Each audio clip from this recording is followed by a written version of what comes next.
Hey, welcome back to the channel. If you're watching this right now, you're already doing something great for yourself. You're learning English. And today, we're going to talk about something that could literally change your life.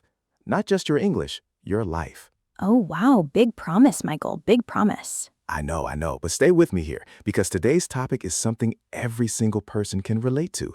Whether you're a student, a working professional, a parent, or just someone trying to feel better every day, this conversation is for you. We're talking about healthy habits, habits that changed our lives, and habits that maybe you've been meaning to start for about 5 years now.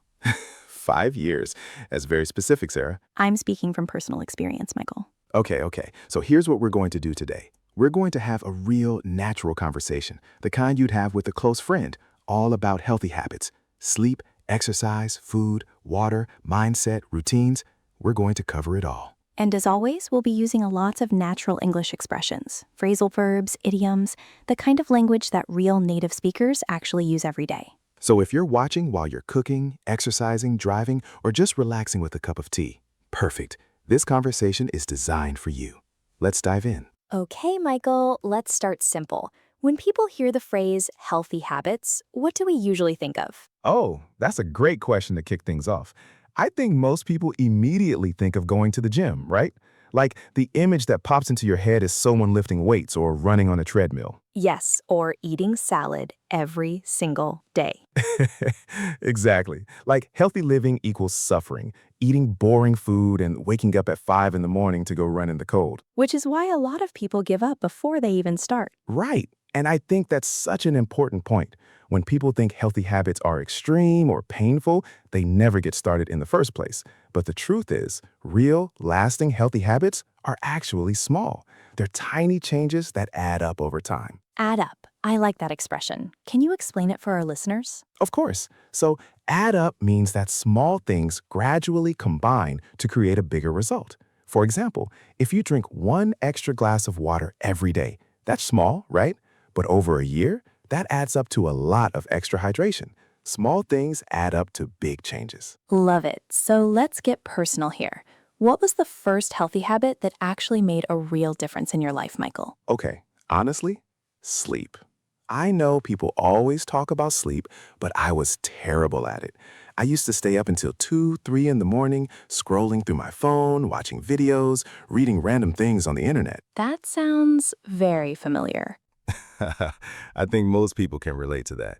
And the thing is, I didn't even realize how much it was affecting me. I thought I was fine. I thought I was just someone who didn't need much sleep. Oh, I've heard that before. People say that like it's a badge of honor. I only sleep 4 hours. I'm so productive. Exactly. And it's usually the people who are the most exhausted saying it. Here's the thing about sleep. Scientists call it the foundation of everything. Your brain, your mood, your metabolism, your immune system, all of it depends on good sleep. So what changed? How did you finally turn things around? Oh, another great expression, turn things around. It means to change a bad situation into a better one. And honestly, what changed for me was getting really sick, like genuinely ill. I got a terrible cold that lasted 3 weeks. I was constantly tired. I couldn't focus at work. I was irritable with everyone around me. Your body was basically saying, enough. My body was screaming. And a doctor friend of mine looked at me one day and said, "Michael, when did you last sleep 8 hours?" And I genuinely couldn't remember. Wow. So I made one rule for myself. Phone goes in another room at 10 o'clock. That's it. No big diet, no gym membership, no dramatic life overhaul. Just phone in another room at 10. And that worked? Within 2 weeks, I felt like a different person. I'm not exaggerating. My energy was better, my mood was better, I was sharper at work, I was less stressed. That's incredible. And it's such a good example of what you said earlier, small changes that add up. Exactly. One small change, huge results. Okay, now I have to be honest with our listeners because I think they'll relate to this. For me, the healthy habit that changed my life was not something glamorous at all. It was drinking water. Water.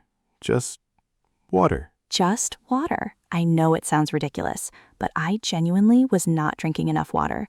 I was drinking coffee in the morning, maybe a soda at lunch, some tea in the evening, and I thought that counted. Oh no. Yes, and I was constantly having headaches, like almost every day.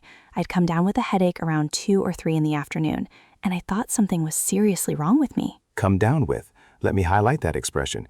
Come down with means to start to feel ill or to get sick with something.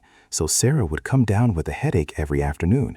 You might say, I came down with a cold last week, or I think I'm coming down with something, meaning you feel like you're getting sick. Exactly. So I went to my doctor, she ran some tests, and she asked me, how much water do you drink per day? And I said, honestly, maybe 2 glasses? Oh, Sarah. I know. She looked at me like I'd said something criminal. She said, you're chronically dehydrated. Start drinking 2 liters of water a day and come back in 2 weeks. And? The headaches stopped, just like that. 2 weeks of proper hydration and the headaches were basically gone. That is such a powerful story because it shows how we sometimes overlook the simplest solutions. Overlook means to miss something or fail to notice it.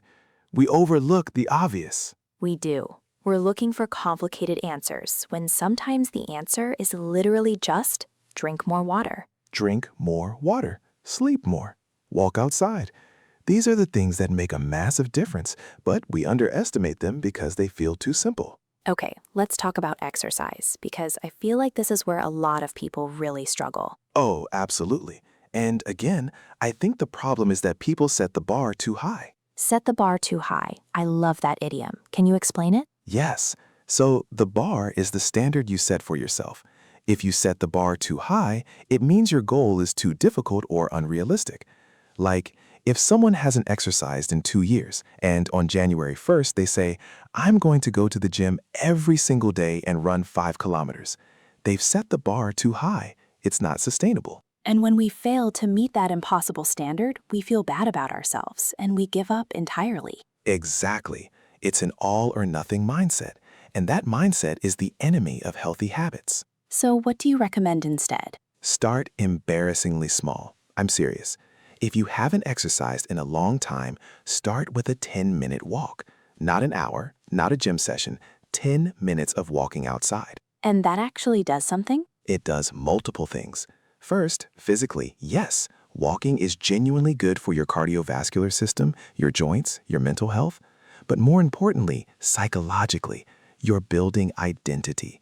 You're becoming someone who exercises, and that identity becomes the foundation for bigger habits later. That's actually a really interesting concept, building identity through habits. It's huge.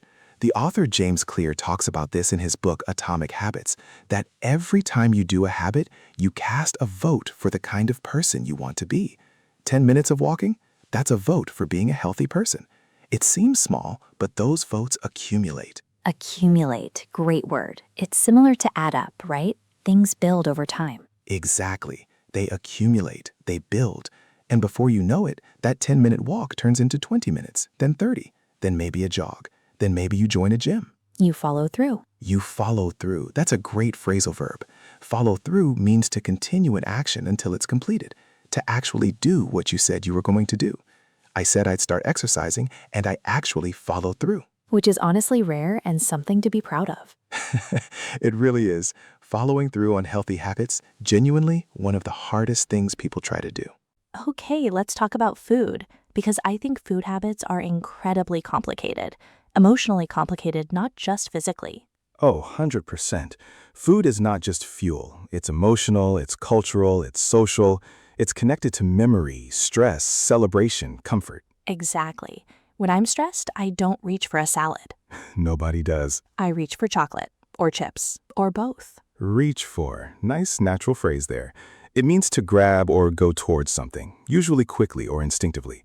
When I'm tired, I reach for coffee. When I'm bored, I reach for my phone. Oh, I definitely reach for my phone way too much. We all do. But let's get back to food, because you're right, it's complicated.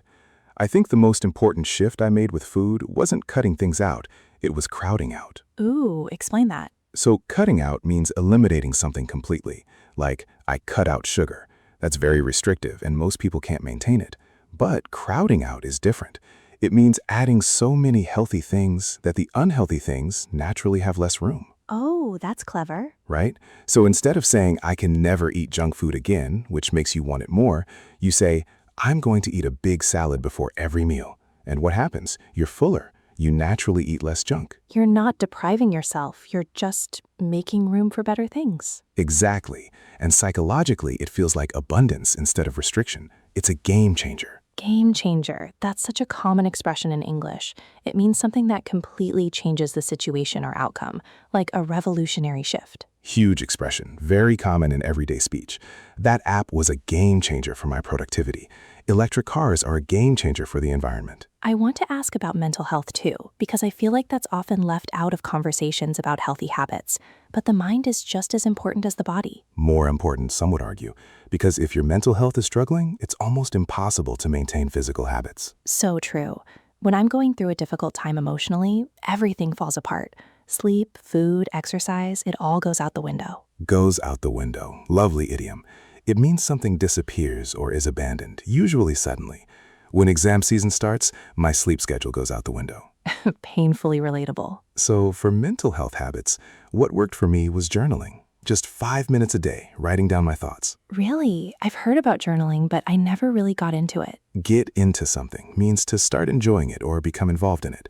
Like, I got into cooking during the pandemic, or I can't get into jazz, it's not really my thing. Exactly.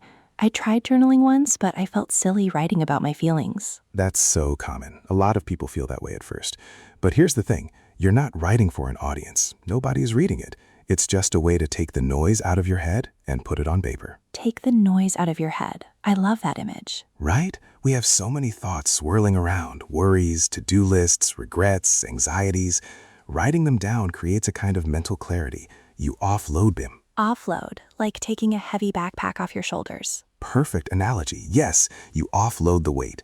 And when your mind is clear, everything else, sleep, decisions, relationships, focus, it all improves. That's beautiful, actually. The connection between mental and physical health is so much deeper than people realize. It's all connected. You can't really separate them.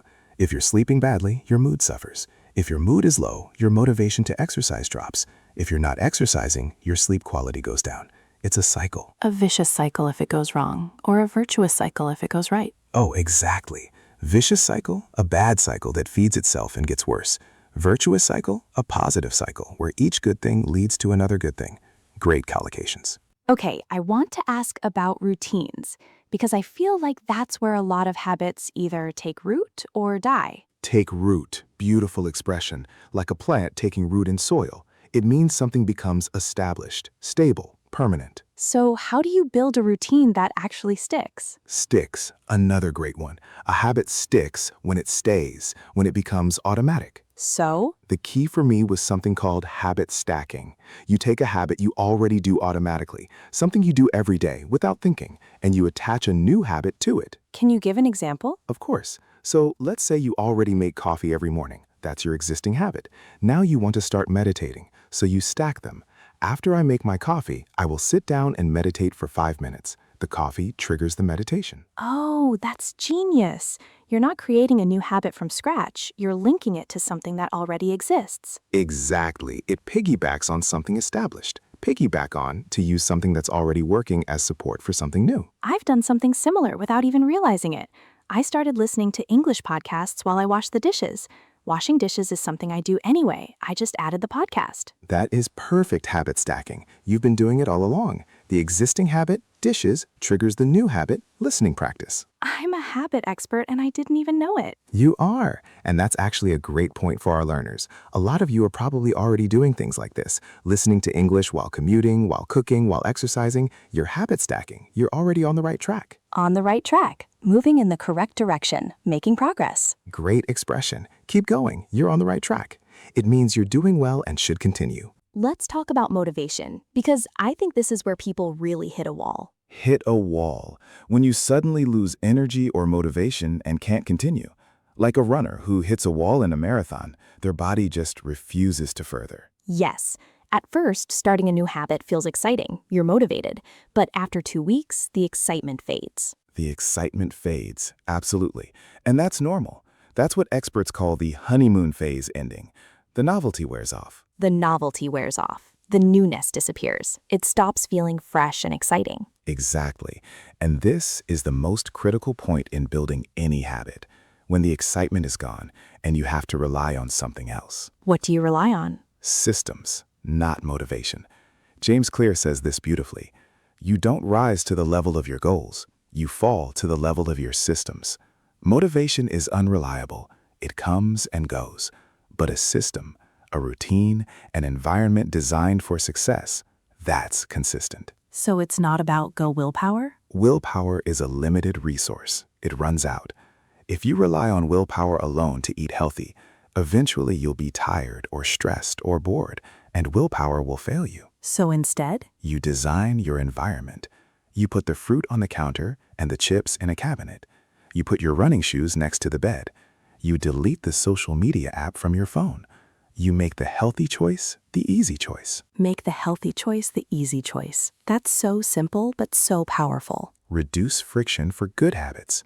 Add friction for bad habits. Friction means difficulty or resistance. If it's hard to do the bad habit, you're less likely to do it. And if it's easy to do the good habit? You'll do it, even on your laziest, most tired, most unmotivated days. Okay, Michael, I have to ask, is there a healthy habit you tried and completely gave up on? Oh, absolutely, yes. Cold showers. Oh no. So there's this trend, and look, I know some people swear by it. Cold showers in the morning, supposed to boost energy, improve focus, build mental toughness. Swear by something? You believe strongly it works. Like my grandmother swears by honey and lemon for a cold. Perfect example. So I read all this stuff about cold showers, and I thought, okay, I'm going to do this. Every morning, ice cold shower. And? Day 1, I lasted about 45 seconds and jumped out screaming. Day 2, 30 seconds. Day 3, I stood outside the shower looking at it for 5 minutes, fully clothed, having an internal argument with myself. An internal argument. Part of my brain said, get in, it's good for you, be disciplined. And the other part said, you're a grown adult, you don't have to do this. Who won? The warm shower won. It won decisively, with zero regret. And you know what? I think that's actually an important lesson too. Not every healthy habit is for every person. You have to find what works for you. 100%. There's no one-size-fits-all approach to health. What transforms someone's life might be completely wrong for someone else. One size fits all. One solution that's supposed to work for everyone. But it usually doesn't. Exactly. Health is personal. Your habits need to fit your personality, your lifestyle, your culture, and your schedule. I want to talk about one more habit before we wrap up. Reading. Because I think reading has had one of the biggest impacts on my life, and I don't hear people talk about it enough as a health habit. Oh, fascinating. Say more. So we know reading is good for vocabulary, for knowledge, for language learning. But reading, especially fiction, is also deeply good for mental health. It reduces stress, it builds empathy, it improves focus. It's like meditation in some ways. And for our viewers who are learning English, reading in English is probably the single best thing you can do for your language skills outside of actual conversation. Absolutely. You see vocabulary in context. You absorb grammar naturally. You start to think in English. Absorb. Great word. To absorb something means to take it in naturally, like a sponge absorbs water.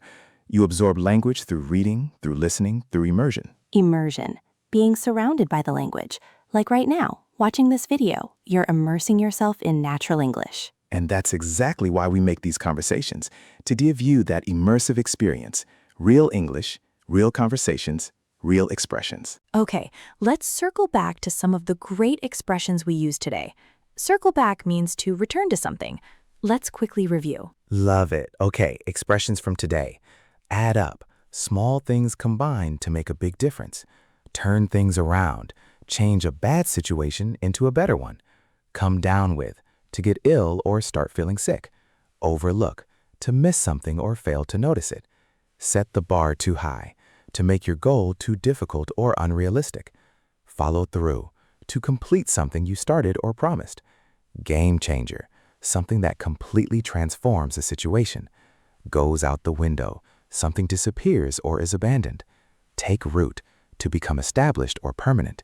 Hit a wall. To suddenly lose motivation or energy. Swear by something. To strongly believe something works. One size fits all. A solution claimed to work for everyone. Absorb. To take in naturally over time. Reach for. To grab or go towards something instinctively. Crowd out. to replace something by filling space with better things. Beautiful. So many useful expressions in one conversation. All right, learners, your turn. Here are some questions to help you practice English and think about your own healthy habits. Question 1. What is one healthy habit you already have? Tell us in the comments using this sentence. One healthy habit I have is... Question 2. What is one habit you've been meaning to start? Use, I've been meaning to start, but I always... Question 3. Which expression from today was your favorite? Use it in a sentence in the comments. We read every comment, we really do. So please share. We want to hear from you. And hey, if this conversation helped you feel more confident with natural English, do us a huge favor and hit that like button. It genuinely helps this channel reach more learners around the world. And if you haven't subscribed yet, what are you waiting for? We post new conversations every week, and every episode is designed to help you improve naturally in a relaxed, enjoyable way. No textbooks, no boring grammar drills, just real conversations, real English, real life. Exactly. Hit subscribe, turn on notifications so you never miss an episode, and tell a friend who's learning English. Share this video with them. All right, let's land this plane. What are the big takeaways from today? Number 1, healthy habits don't have to be extreme or dramatic. Small changes add up.